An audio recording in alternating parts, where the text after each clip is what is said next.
Lorsqu'il n'y a pas de générique, vous le savez, c'est qu'il s'est passé quelque chose de grave.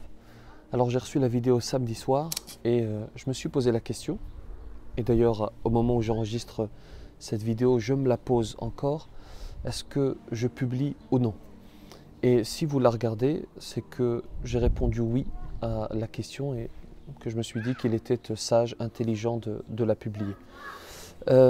Restez jusqu'à la fin, j'ai besoin de votre avis. Je vais vous poser une question à la fin, Inch'Allah. Salam alaikum, bonjour à toutes et à tous. Imaginez que je sois le président d'une association qui organise une brocante, une braderie. J'ai donc un local dans lequel je reçois les citoyens qui souhaitent réserver une place. Je les reçois pour prendre leurs inscriptions.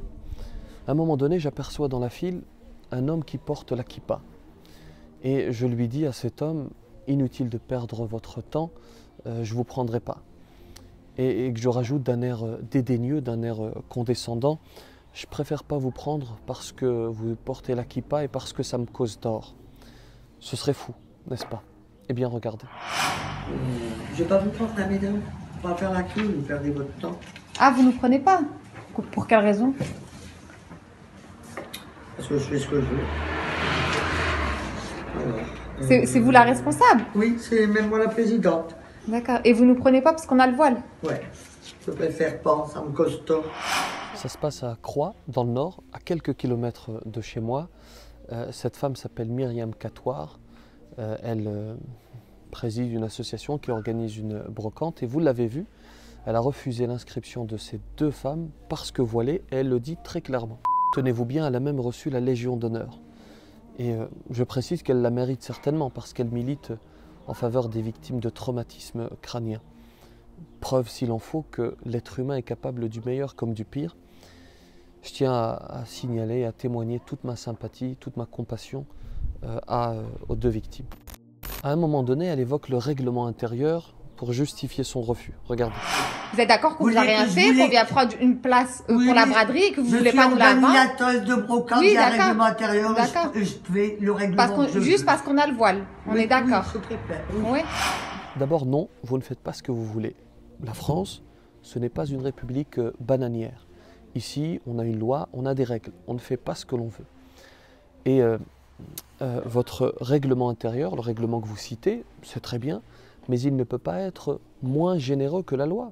Et en l'occurrence, la loi dit ceci, c'est un extrait de l'article 225-1 du Code pénal, constitue une discrimination, toute distinction opérée entre les personnes physiques sur le fondement de leur origine, de leur appartenance ou de leur non-appartenance, vraie ou supposée, à une ethnie, une nation, une prétendue race ou une religion déterminée.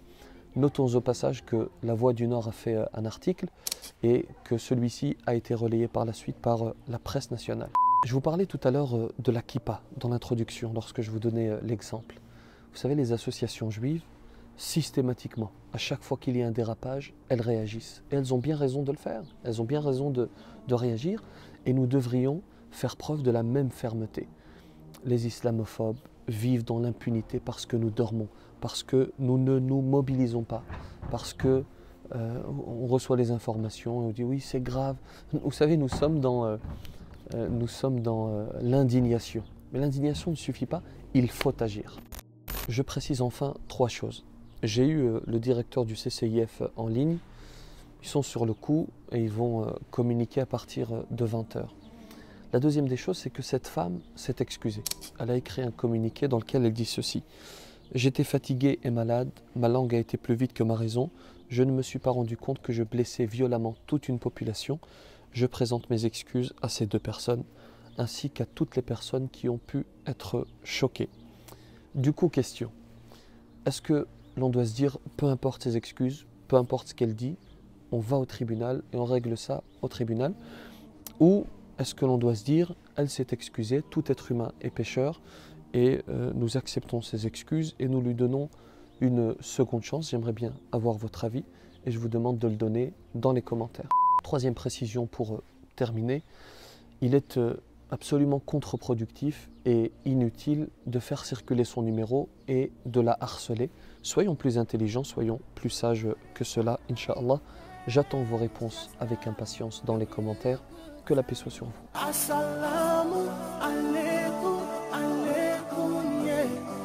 Assalamu alaikum, alaikum, yeah.